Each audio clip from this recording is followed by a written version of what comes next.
우리가 받은 이 십자가의 속죄의 복음은 굉장히 놀라운 복음입니다. 우리의 모든 죄가 다 용서받았다. 그런데 그 말은 정확히 표현하면 우리가 예수 믿을 때 그때까지 지었던 죄도 다 용서받았지만 예수 믿고 난 다음에 앞으로 지을 죄, 그것도 다 용서를 받았다는 뜻입니다.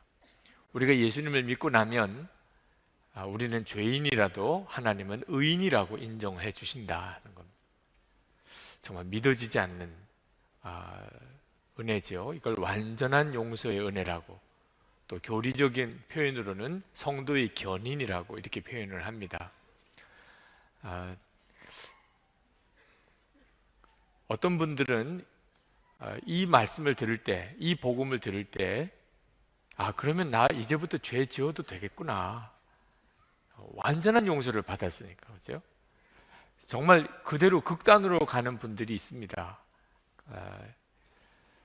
그런 분들이 구원파 이단입니다.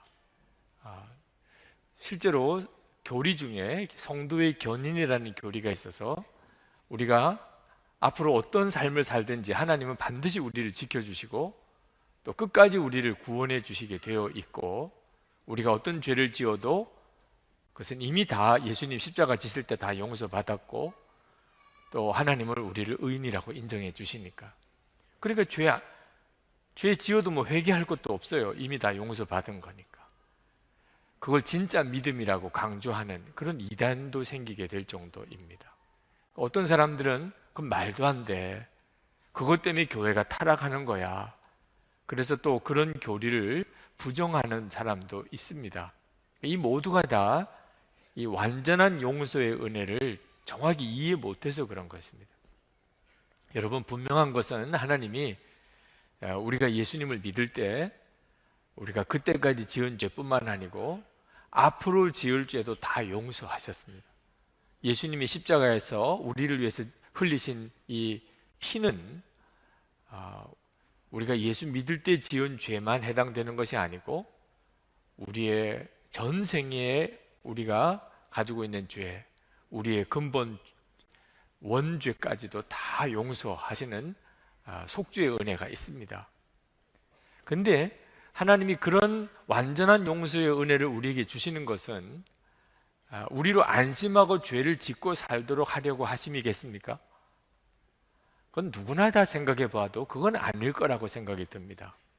하나님께서 우리가 이제부터는 아주 편안한 마음으로 죄를 지으라, 예수님이 우리 죄를 다 십자가에 지시고 죽으셨으니 이제부터는 죄를 지어도 전혀 가책도 느낄 필요도 없고 이제 나는 다 용서받았으니까 그런 편안한 마음 갖도록 하나님이 원하신 것은 절대 아닙니다.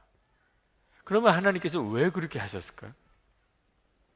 하나님은 우리로 하여금 죄를 짓지 않고 살게 하려고 완전한 용서의 은혜를 주신 겁니다. 오늘 2장 1절 말씀에 보면, 나의 자녀 여러분, 내가 여러분에게 이렇게 쓰는 것은 여러분으로 하여금 죄를 짓지 않도록 하려는 것입니다. 하나님의 뜻은 우리로 하여금 죄를 짓지 않고 살게 하려는 것입니다. 그런데 왜 하나님께서 우리가 앞으로 지을 죄까지 다 용서하시는 은혜를 주신 거지요? 여기에 하나님의 이 복음의 놀라운 비밀이 있습니다. 여러분에게 제가 다시 한번 묻겠습니다.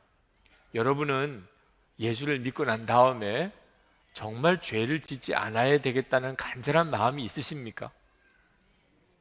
여러분 스스로가 정직하게 대답을 해보세요. 여러분은 예수를 믿으시고 난 다음에 이제는 하나님의 계명대로 살아야 되겠다는 간절한 마음이 있으십니까? 그렇다면 하나님께서는 여러분들이 그렇게 죄를 짓지 않고 하나님의 계명대로 살 수 있게 해 주십니다. 하나님은 그걸 원하세요. 그리고 여러분 안에 죄를 짓지 않아야 되겠다, 내가 하나님의 계명대로 살아야 되겠다는 간절한 마음이 생기는 것 자체가 여러분 안에 성령 하나님이 계신 증거입니다. 성령 하나님께서 거룩하신 분이시기 때문에 여러분 안에 그런 욕구가 생기는 거죠. 그런데 문제는 우리의 육신이 때때로 우리로 죄를 짓게 만듭니다. 우리가 육신을 가지고 살기 때문에 나는 죄를 짓고 싶지 않고 하나님 계명대로 살고 싶지만 자꾸 주님의 계명대로 살지 못하고 죄를 짓는 일이 생깁니다. 그럴 때 하나님께서 우리가 다시 깨끗함을 받고 또 다시 시작할 수 있도록 하나님이 우리에게 완전한 용서의 은혜라는 안전망을 우리에게 허락하신 거죠. 여러분, 서커스에 그네 타기 묘기를 보신 적이 혹 있으십니까? 그러면 그 그네 타기 묘기를 할 때 그 서커스장 밑에 안전 그물을 칩니다. 그것은 그 묘기를 부리던 사람이 혹시 실수해서 떨어지면 그러면 치명상을 입지 않고 잘 안전하게 그들을 받쳐내려고 안전 그물을 치는 거죠. 자, 이 안전 그물을 치고 난 다음에 그네를 탈 때는 훨씬 더 마음의 안정감을 느끼고 그리고 완벽한 기술을 구현할 수가 있습니다. 만약에 안전 그물이 없다고 한다면 아마 그네 타는 사람들이 굉장히 불안해서 오히려 더 많이 떨어지거나 다치게 되거나 죽게 되겠지요.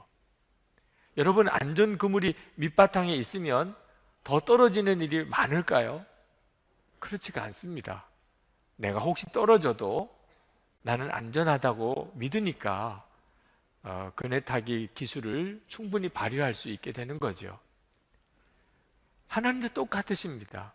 하나님이 원하시는 것은 우리를 죄를 짓지 않고 하나님 계명대로 사는 겁니다. 그런데 우리는 육신을 가지고 있기 때문에 우리는 자꾸 죄를 짓는 일이 생깁니다. 마음에 간절한 소원이 있어도. 그때 하나님께서 우리에게 우리가 얼마든지 하나님이 우리를 용서하시고 다시 시작하게 해주신다는 약속을 우리에게 주신 거죠. 그래서 우리는 아주 담대하게 내가 죄 짓지 않는 삶을 살아가게 되는 겁니다. 요한일서 2장 1절 하반절을 한번 보실까요? 누가 죄를 짓더라도 아버지 앞에서 변호해 주시는 분이 우리에게 계시는데 곧 의로우신 예수 그리스도이십니다. 여기서 누가 죄를 짓더라도 그랬는데 이게 누구겠습니까? 죄를 안 짓고 살고 싶은 사람, 하나님의 계명대로 살고 싶은 사람을 말하는 것입니다. 그런데 그가 만약에 죄를 짓더라도 하나님께서 우리에게 용서받을 놀라운 은혜를 주셨는데 예수 그리스도께서 하나님 보좌 앞에서 우리의 변호사가 되신다는 것.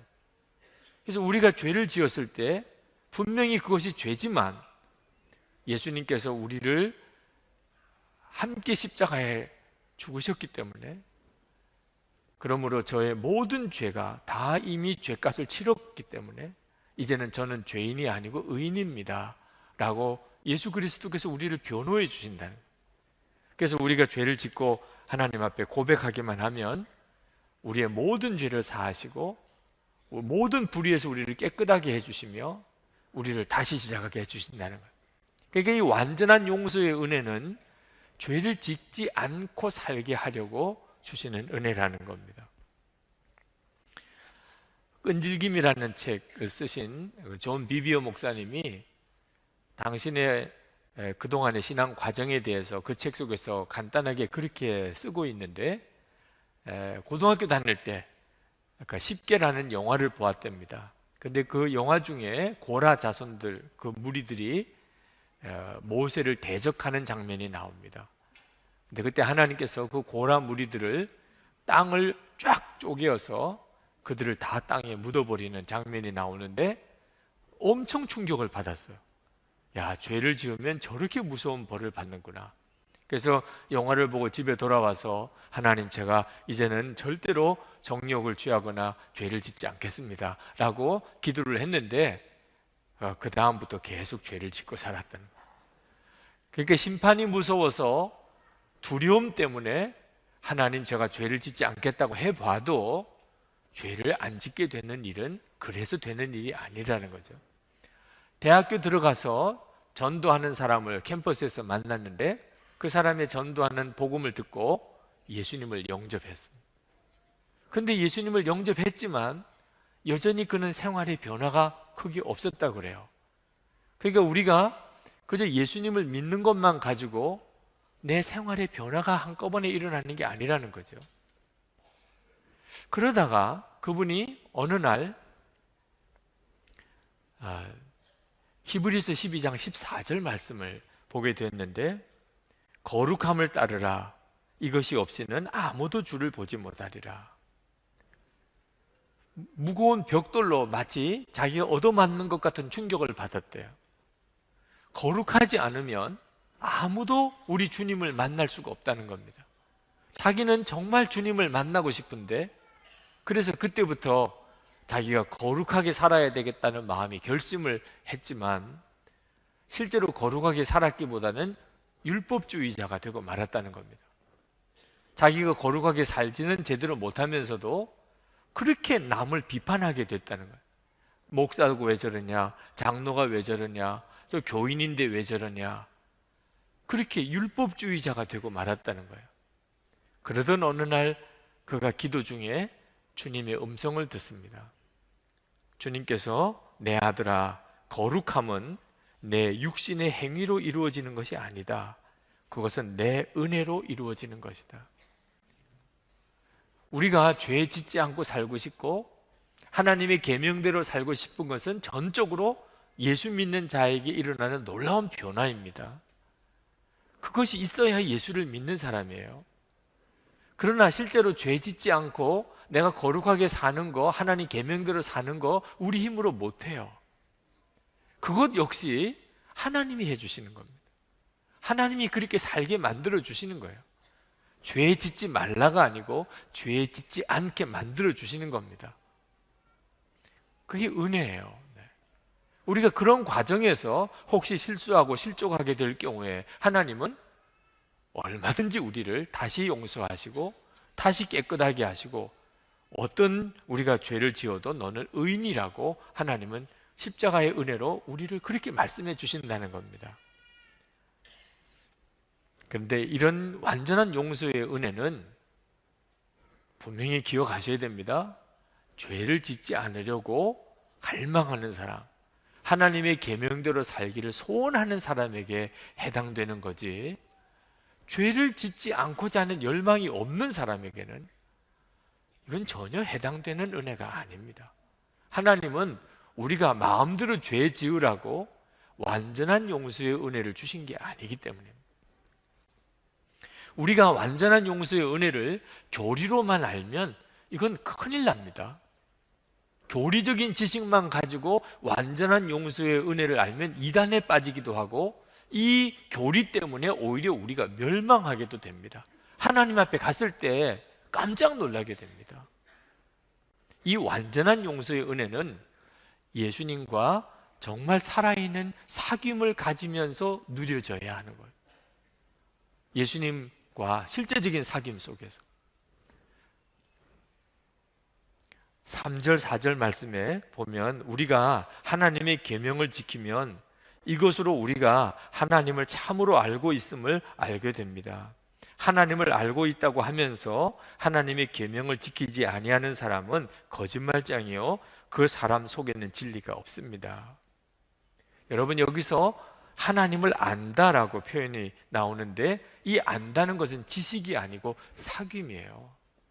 내가 하나님을 안다면, 하나님과 사귐이 있다면 반드시 하나님의 계명을 지키는 자가 됩니다. 내가 하나님을 믿는다, 내가 하나님을 안다, 하나님과 사귐이 있다고 하면서 내가 하나님의 계명을 지키지 않으면 그건 거짓말장이에요. 실제로는 하나님과 사귐이 없는 사람이라는 뜻입니다. 도대체 그러면 우리가 하나님과의 사귐이 어느 정도일까요? 하나님이 우리 마음에 오신 거예요. 필립 켈러 목사님, 목자가 본 시편 23편이라는 책을 쓰신 분인데, 그 책 속에 그분이 파키스탄에서 계실 때 이야기를 쓰셨어요. 한 번은 파키스탄의 어느 사막 지역을 여행을 하게 됐는데, 갑자기 비가 폭우가 쏟아지면서 천둥 번개가 치는데 도무지 바깥에서는 있을 수가 없는 상황이 되었습니다. 그래서 그 근처에 있는 흙으로 지은 오두막집 조그만 집에 거기에 피신을 해야 했습니다. 그 집 주인에게 좀 피신하겠다고 양해를 구하고 그 집 속으로 들어갔는데 그 흙집이 얼마나 작은지 그 입구도 아주 바닥에 이렇게 조그맣게 나 있는 입구였답니다. 워낙 사막 지역이니까 그렇게 만들었겠죠. 그래서 거의 기다시피 그 집 속으로 들어갔는데 집 속으로 들어가니까 매캐한 냄새, 아주 악취가 온 집에 연기가 가득하더래요. 그 집에서 가운데 화덕 같은 데다가 불을 피우고 있는데 그 연료가 짐승의 분뇨를 말린 거예요. 그러니까 거기서 나는 연기와 냄새가 얼마나 악취가 나는지 정말 바깥이 그렇게 폭우가 쏟아지는 게 아니면 있을 수가 없는 집이더랍니다. 조금 적응이 되어서 눈을 뜨고 보니까 가축들도 다 같이 그 조그만 집에 같이 살아요. 그러니까 가축들의 분뇨 냄새나 가축들의 몸에서 나는 냄새가 함께 어우러져서 조금도 있기가 힘들 만큼 그렇게 어려운 곳이더래요.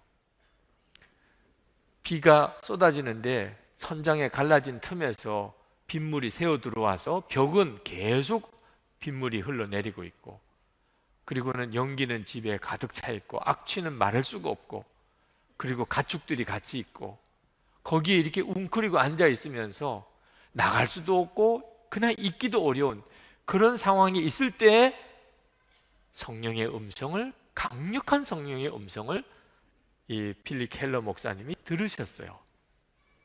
그때 성령님께서 말씀하시기를, 내가 바로 있는 지금 그 형편이 내가 내 속에 있는 형편이다. 이 천둥 번개가 칠 때 그 우레 같은 천둥 소리처럼 목사님의 가슴에 하나님의 음성이 그렇게 들렸다는 겁니다. 여러분, 우리는 흔히 쉽게 주님이 내 마음에 계시다 라고 말하지만 내 마음속에 계신 주님의 형편은 어떤 형편일까? 오늘 필립 켈러 목사님이 설명하신 것처럼 우리 주님은 내 마음이 계시기 위하여 얼마나 어려운 형편이신가를 생각해 봐야 됩니다. 내 마음속에 계시기 위하여. 이유는 딱 하나예요. 왜 우리 안에 그렇게 오시지요? 우리와 사귐을 갖기 위해서 그렇습니다. 우리가 예수님을 그냥 막연하게 믿는 것이 아니고 우리와 실제적인 사귐을 갖게 하기 위하여 하나님이신 주님이 우리 속에 들어오신 거예요. 우리는 이렇게 예수님을 믿는단 말입니다. 우리가 예수님이 정말 내 마음에 오셨고 그렇게 내가 주님을 믿는 것을 알게 될 때 우리는 죄 짓고 싶어 하는 마음이 생기겠습니까? 하나님의 계명대로 살고 싶은 마음이 생기는 건 당연한 일인 거죠. 우리가 그와 같은 마음을 가지게 될 때 그때 하나님께서 우리에게 그렇게 살게 해주신다는 거예요. 요한 사도는 우리가 하나님의 말씀을 지키는 것은 하나님께 대한 사랑 때문이라고 했습니다. 5절 말씀에 그러나 누구든지 하나님의 말씀을 지키면 그 사람 속에서는 하나님께 대한 사랑이 참으로 완성됩니다. 여러분, 우리가 하나님의 계명을 지키는 것은 하나님의 사랑 때문이에요. 하나님의 사랑, 하나님을 사랑하게 되니까, 그러니까 하나님의 말씀대로 살고 싶어진다는 겁니다. 그러니까 하나님의 말씀대로 사는 걸 보면 그 사람이 하나님을 얼마나 사랑하는지를 알게 된다는 거예요. 여러분들은 하나님을 사랑하십니까? 예수님께서 예수님을 저주까지 하고 그리고 3번이나 부인했던 베드로를 다시 세우실 때 다른 질문 안 하셨어요. 내가 나를 사랑하느냐 하는 질문만 하셨습니다. 그리고 그 질문에서 모든 것이 다 이루셨어요. 혹시 여러분 중에 지난 한 주간 동안 하나님의 말씀대로 살지 못한 것 때문에 괴로우신 분이 혹시 계시다면, 또 하나님의 말씀대로 살아야 되는 게 너무 힘들어서 지금 마음에 방황을 하시는 분이 혹시 계시다면, 그러면 주님은 여러분에게 딱 한 가지만 질문하십니다. 내가 나를 사랑하느냐? 오늘 이 예배를 드리시면서 여러분들은 여러분의 고백을 주님께 드리세요. 주님은 내가 나를 믿느냐라고도 말씀 안 하시고 내가 나를 사랑하느냐. 여러분, 우리가 하나님의 뜻대로 살기 위해서는 반드시 하나님과 사랑해야 합니다. 죄를 짓지 않고, 이 세상에서 죄 안 짓고 살기가 어렵다고들 하지요.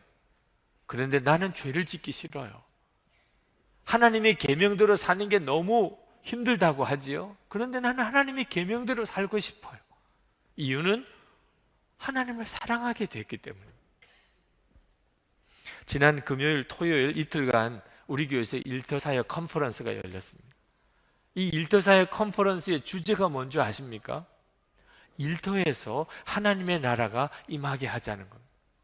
그런데 이 주제는 대단히 도전적이고 또 심지어 두려운 주제예요. 대부분의 직장 생활하는 크리스찬들이 가지고 있는 일터에 대한 소원이 무엇입니까? 쫓겨나지 않는 거예요. 내가 일터에서 쫓겨나지 않을 수 있으면 좋겠다. 또 조금 더 오래 일터에서 내 직장에서 일할 수 있으면 좋겠다. 또 이왕이면은 승진해서 월급을 더 받을 수 있으면 좋겠다. 솔직히 우리들이 일터에 대해서 가지고 있는 소원이에요. 그런데 일터에서 하나님의 나라가 임하게 하자. 그랬다가 일터에서 쫓겨나면 어떻게 해요? 그랬다가 승진 못하면 또 어떻게 해요? 괜히 그런 거는 건드리지도 말고 그냥 내가 어떻든지 쫓겨나지 않고 월급이나 계속 받거나 또는 윗사람들에게 잘 보여서 승진하는 것이, 그래서 교회 11조 많이 떼면 되잖아. 이 정도 수준에만 머물러 있단 말입니다. 우리 마음속에 하나님의 나라가 이루어지는 것에 대한 두려움이 있어요. 그런데 이번 일터사역 컨퍼런스에서 정말 일터에서 하나님의 나라가 이루어지기를 원하는 분들이 많이 있는 걸 보았어요. 그것은 감동이었어요. 어떻게 그럴 수 있죠? 그들은 무섭지도 않은가요? 사랑 때문이었어요. 그들은 그냥 주님을 믿는 것이 아니고 주님을 사랑하는 것입니다. 주님을 사랑하게 되니까 무서움이 없어졌어요. 그래서 내가 일하는 직장에서, 사업장에서, 그곳에서 하나님의 나라가 이루어지기를 원하는, 거긴 대가 지불이 필요합니다. 저희 교회 어느 청년이 직장 이야기를 했습니다. 자기 직장에 예수 믿는 사람, 크리스천들을 무너뜨리는 일을 사명으로 생각하는 사람이 있대요. 이름은 밝히지 않겠습니다. 이름까지 저에게 가르쳐 줬어요. 네. 그 사람은 어떻든지 예수 믿는다고 하는 사람만 골라서 하든 회식 자리에서 강제적으로 술을 먹이든 어떻든지 술을 먹이든 죄 짓는 곳에 끌고 가서 같이 죄를 짓게 하고 하여튼 예수 믿는 사람 킬러예요. 예수 믿는 사람 좌절시키고 예수 믿는다는 말 못하게 만드는 일을 사명으로 생각하는 사람, 그런 사람이 직장에 여럿이 있다는 겁니다. 그러니 우리가 세상에서 어떻게 죄 안 짓고 하나님 계명대로만 삽니까? 그런데 이 청년이 자기는 그 사람을 전도하는 것이 목적이라는, 그 사람을 어떻든지 하나님께로 돌아오게 하고 그를 구원하는 것이 목적이라고 했어요. 그 청년이 하나님을 사랑하는 사람이었어요. 하나님을 정말 사랑하니까 직장에서 그런 사람을 만났는데 그 사람이 두렵기보다는 그 사람을 구원해야 되겠다고 하는 마음이 드는 것입니다. 여러분, 하나님을 사랑하게 되면 우리가 이 세상이 꼭 힘든 세상만은 아닙니다. 죄 짓지 않고 하나님 말씀대로 사는 거 힘들다, 어렵다 이런 말만 하게 되지 않아요. 오히려 죄 짓지 않고 하나님 말씀대로 사는 게 기쁨이 돼요. 다른 사람은 다 그렇지 않더라도, 나 혼자라고 하더라도 하나님 앞에서 그것이 힘들다, 어렵다고만 말하지 않고 그렇게 할 수 있는 것이 기뻐요. 사랑에 빠진 거죠. 하나님과 완전히 사랑에 빠진 겁니다. 이번에 저희 교회 부지 안에 탈북 청소년들을 위한 하늘꿈 학교 교사 건축을 합니다. 여러분 들어오시면서 이제 부지 정리를 해놓은 걸 보셨을 거예요. 우리가 왜 이 학교 건축을 위해서 우리가 치러야 될 대가가 지불이 컸습니다. 근데 왜 그래도 학교를 지으려고 하는가? 탈북 청소년 아이들이 십자가 복음 안에서 너무나 놀랍게 변하는 걸 보았기 때문이에요. 어떻게 이렇게 바뀔 수 있을까? 통일부에서도 어떻게 이 아이들이 이렇게 바뀔 수 있습니까? 그래서 학교 짓는 일을 적극적으로 도와주었어요. 한 번은 DTS 훈련이 끝나고 김혜성 자매라는 자매가 간증을 했습니다. 서울에 와서 너무 힘들 때 집사님이 인도해 주셔서 교회를 다녔지만 하나님을 아버지라고 부르지는 못했어요. 그런데 이제는 하나님이 제 아버지처럼 믿어져요. 이제는 하나님을 그냥 아버지라고 부를 거예요. 그러면서 아버지 하고 울더라니까요. 제가 그 자매의 간증을 들으면서 저도 울었어요. 이게 가능한 일이구나. 어떻게 이런 일이 일어나지? 그 탈북 청소년들이 정말 복음을, 정말 진짜 복음을 알고 하나님의 사랑을 경험하게 되면서 사람이 바뀌어요. 그냥 교회만 다니고 그냥 예수만 믿어주는 게 아니고 사랑하게 됐다는 거예요. 하나님의 사랑을 알고 그도 하나님을 사랑하게 돼요. 그러면서 너무나 놀라운 변화들이 일어나요. 삶의 변화들이. 한 번은 하늘꿈학교 이사회를 갔는데 남자 아이 하나가 기도를 받겠다고 기다리고 있어요. 그래서 무슨 기도 제목이냐고 물었습니다. 보통 탈북 청소년들이 가지고 있는 어려운 문제가 진로 문제입니다. 또는 북한에 있는 가족 문제. 그런데 그 청년이 하는 이야기는 자기 마음속에 무서운 죄의 능력이, 권세가 있다는 것. 그게 아버지로부터 계속 이어진 것 같다는 것. 일주일째 자기가 지금 금식을 하고 있다는 것. 자기 속에 있는 이 죄의 권세가 꺾어지게 해달라고. 목사님 저를 위해 기도를 해달라는 것. 옆에 있던 하늘꿈학교 교장 선생님이신 이명자 목사님께서 탈북 청소년 아이들이 자기 속에 있는 죄를 이렇게 고백하는 일이 거의 없대요. 그들에게 있어서는 그거는 죽음과도 같은 일이에요. 그런데 이 아이는 자기 속에 있는 죄를 고백하고 자기가 그 죄의 묶임에서 풀어지게 해달라고 기도를 요청하더라고. 하나님을 사랑하게 되면 누구나 다 그렇게 됩니다.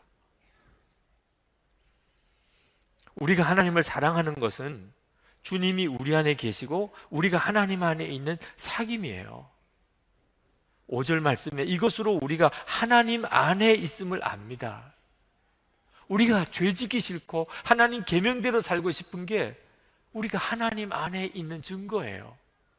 6절에 하나님 안에 있다고 하는 사람은 자기도 그리스도께서 사신 것과 같이 마땅히 그렇게 살아가야 합니다. 예수님이 사신 것처럼 산다는 거예요. 어떻게 그런 마음이 생길 수 있죠? 하나님 안에 있는 사람은 그렇다는 것. 예수님처럼 산다는 게 뭐지요? 사랑입니다. 그 핵심은 사랑입니다. 예수님께서 하나님의 계명을 두 마디로 하셨어요. 하나는 하나님을 목숨을 다하여 사랑하는 거고 또 하나는 내 이웃을 내 자신처럼 사랑하는 거죠. 우리가 죄 짓지 않고 사랑하며 사는 것이 우리 안에 주님이 오신 가장 놀라운 증거입니다. 그러므로 여러분, 우리가 죄 짓지 않고 살고 하나님이 계명대로 살아야 한다고 할 때 조심할 게 한 가지가 있어요. 그것은 사랑이 빠져버리면 율법주의로 빠져버리게 된다는 겁니다. 우리가 흔히 교회에서 죄 짓지 말아야 된다, 하나님 계명대로 잘 지키고 살아야 된다는 사람들을 봅니다. 교회에서 많아요, 그런 사람들. 그런데 그런 사람들을 볼 때 무서운 느낌이 들 때가 있습니다. 우리 한국 교회가 지금 이 문제에서 아주 심한 홍역을 앓고 있어요. 교회 오면 죄 짓지 말아야 돼. 하나님 계명대로 살아야 돼. 그런데 분위기가 무서워요. 항상 감시하는 것 같아. 항상 비판해요. 지적해요. 야단쳐요. 이건 오늘 요한 사도가 말씀하시려는 것과 같은 게 아닙니다. 왜 그렇게 되어버렸죠? 하나님을 뜨겁게 사랑하는 사랑이 빠졌기 때문입니다. 하나님을 뜨겁게 사랑하는 것 없이도 죄 짓지 말아야지, 하나님 계명을 지켜야지 할 수 있어요. 머리에서부터 나올 수 있어요.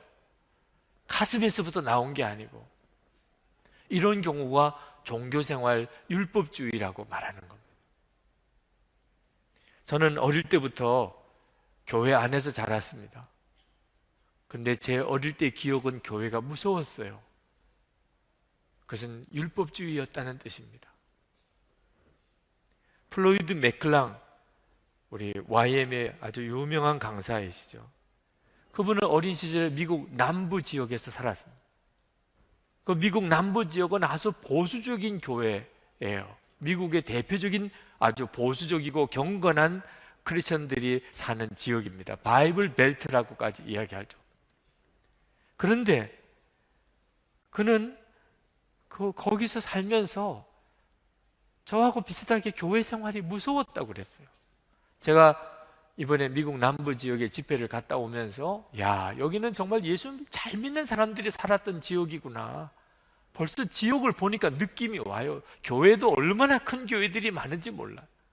그런데 그렇게 예수 잘 믿고 경건하던 그 그리스도인들이 흑인 노예를 계속 유지하기 위해서 남북 전쟁을 했습니다. 인종차별이 가장 심한 지역이 그 지역입니다. 그렇게 보수적이고 경건한 그리스도인들이 어떻게 그럴 수가 있지요? 이것이 율법주의에 빠지면 그렇게 됩니다. 플로이드 맥클랑은 그가 어린 시절에 열심은 대단한데 무서운 그리스도인들을 여러 명 만났다는 거예요. 교회에서. 그들은 예수님의 마음으로 사람들을 사랑하는 모습은 별로 없고 다른 사람에 대하여 매우 비판적이었다는 거예요. 누군가의 결점을 찾아서 눈을 부라리면서 살핍니다.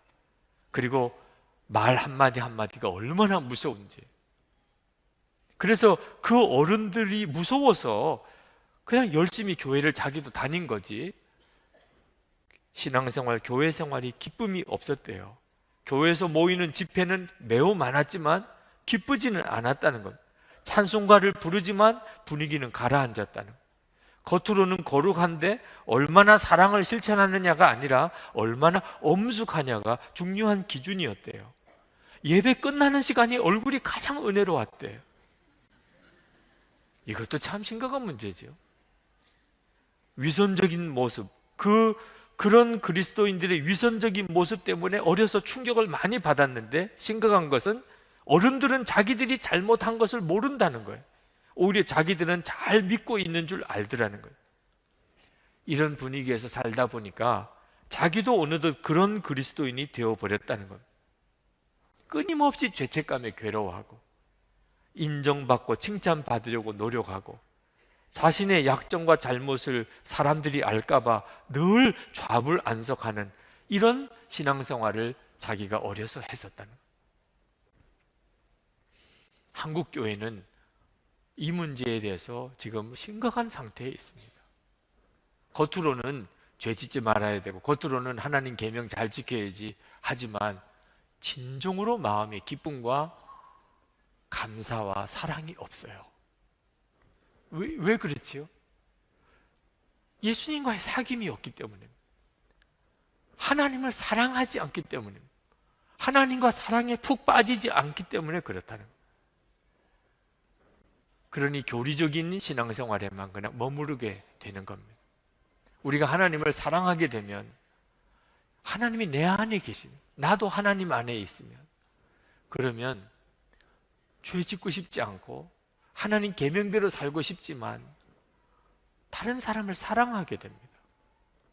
저희 교회 젊은이 교회 자매 중에 유치원 선생님이 있어요. 그 자매는 부모님이 다 예수 믿는 분이니까 어려서부터 교회를 다녔지만, 그러나 마음에 주님을 뜨겁게 사랑하는 마음은 없었다고 그랬어요. 유치원 선생님으로 유치원에서 거기서 아이들을 가르치는데 동료 교사들과 갈등을 겪을 일도 많고, 아이들 때문에 때때로 마음 상처받을 일도 많았대요. 우리가 직장 생활하면서 늘 겪는 일이죠. 어떤 때는 너무 마음의 상처를 받고 너무 믿기도 하고 너무 힘들어서 괴로움도 많이 겪었다.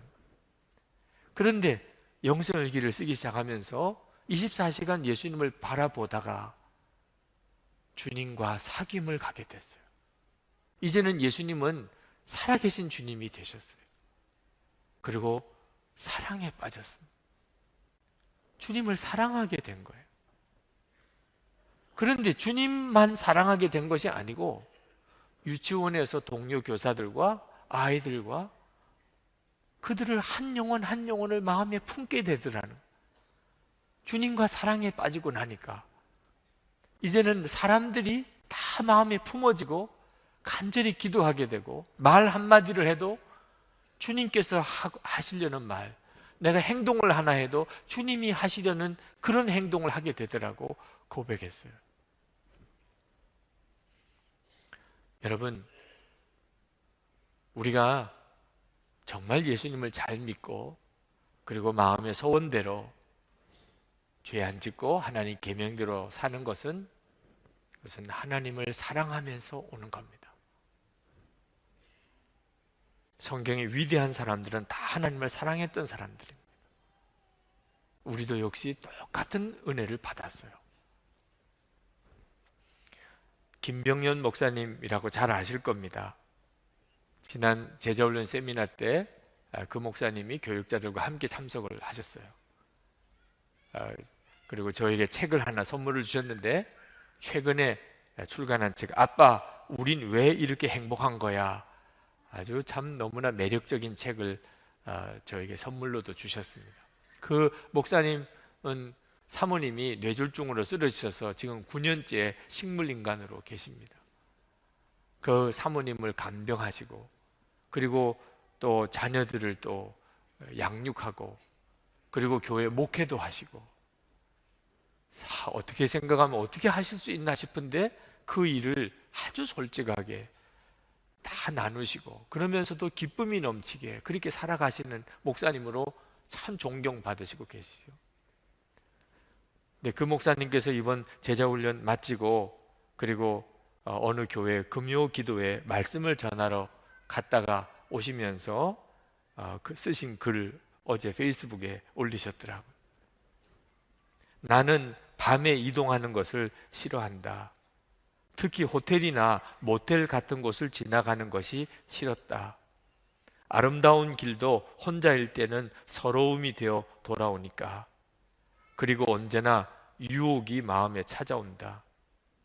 그리움이 마음 한켠에서 배어 올라온다. 그래서 싫다. 그러나 어제는 그런 요란한 호텔, 모텔의 간판들이 전혀 마음에 들어오지 않았다. 그냥 저기 저런 시설들이 있구나 하는 정도로 내가 갈 곳은 아니지. 24시간 예수님과 동행하는 실제를 그 순간에 경험한 하루였다. 어두움이 스며들도록 허락하는 것이 아니라 어둠 속에서 함께 하시는 주님의 손을 붙잡았다. 밤이 무서운 것이 아니라 어두운 내 마음이 무섭다. 주님과 동행하는 삶에 대한 도전과 그리고 그 메시지들을 같이 나눴어요. 그리고 그 다음 날 벌써 참 놀라운 변화가 있더라는 겁니다. 여러분, 우리가 그저 예수님을 믿는다는 수준에 머무르지 말고 예수님을 사랑하는 자가 되어야 합니다. 주님의 은혜로 죄 짓지 않는 놀라운 기적, 하나님의 말씀대로 정말 사랑하는 기적이 주님을 사랑할 때 우리 안에 일어납니다. 오늘 성찬을 이제 받으시게 되는데, 이 성찬은 우리가 예수를 믿는 것이 예수님과 온전한 연합, 주님이 우리 안에 오시고 우리가 그 주님과 온전히 하나가 되어지는 놀라운 연합임을 우리에게 보여주고 있습니다. 오늘 여러분이 성찬 받으실 때 주님과 온전히 하나 되는 깊은 은혜를, 그래서 정말 주님과 사랑에 빠지는 은혜를 받으시게 되기를 축복합니다.